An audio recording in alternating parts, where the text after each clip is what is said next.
Greens for Palestine condemns the suspension of pro-Palestine candidates. Some facts bear repetition. Israel has killed hundreds of thousands of Palestinians, with some figures as high as 700,000, as reported by the UN and The Lancet. Israel has destroyed the hospitals, schools, universities, and infrastructure relied upon by the 2.1 million Palestinians of Gaza. They've used starvation as a weapon of war against the population of Gaza. They've violently displaced most of Gaza's population, many multiple times. By the consensus of genocide scholars and human rights groups, they've committed genocide in Gaza, used Palestinians as shooting practice, one day shooting them in the arms, the next day in the legs, the next day targeting teenage boys and aiming for their genitals, routinely conducted double-tap murders, attacking Palestinians and then attacking the healthcare professionals that come to save them, routinely used sexualized violence, including raping Palestinians in Israeli prisons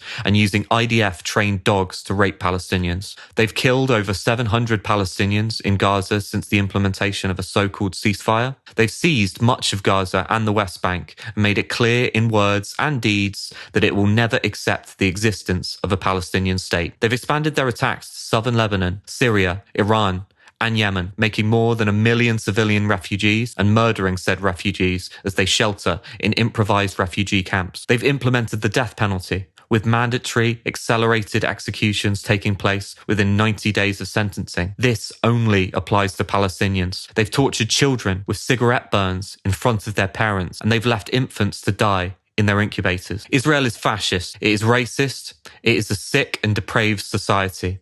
It systematically educates its children to hate Arabs. It's a settler colonial state. It's built viewing galleries with binoculars where its citizens can watch the destruction of Gaza. There is no nuance to this. In many ways, our humanity will be defined by whether we capitulate to Israeli interests or stand bravely against Israel, whatever that may cost.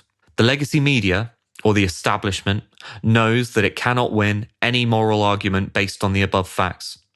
The result? Green Party candidates in the upcoming local elections receiving no-fault suspensions, being asked to stand down to not damage the reputation of the party. Some have received threats to their livelihoods.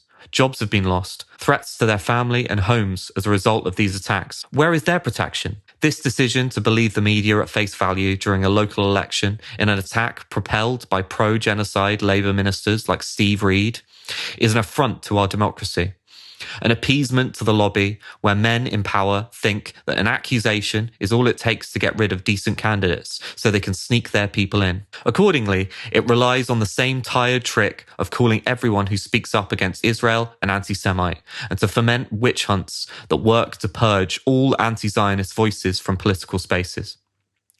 The whipping up of a moral panic around anti-Semitism is a cynical attempt to reclaim moral high ground where absolutely none exists. We oppose racism in all its forms, but what we cannot abide is a hierarchy of racism. Let's not forget, some of the candidates that are being smeared are standing against former IDF soldiers, Labour Friends of Israel-backed candidates. Yet no one talks about this. We cannot do the job of our political opponents for them. We cannot appease the Zionist lobby. We cannot let them veto our democracy, or else we will fall into the same trap of the Corbyn-era Labour Party. Sadly, some people, even in the midst of genocide and a campaign of mass murder across the Middle East, still fall for it.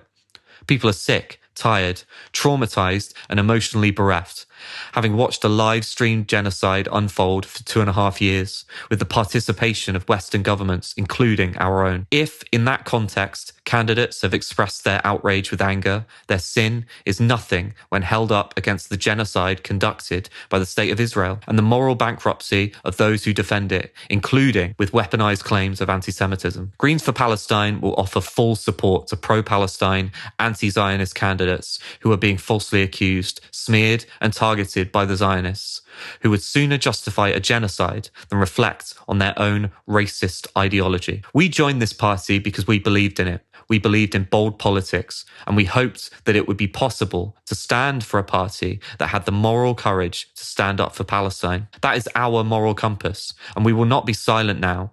We will hold the party to that standard. We stand steadfastly against genocide, against the fascist state of Israel, and against its supporters. There is no both sides to a genocide. We stand with Palestine. Zionism is racism. And this witch hunt of pro-Palestinian candidates is Zionism in action. Anti-Zionism is bold politics.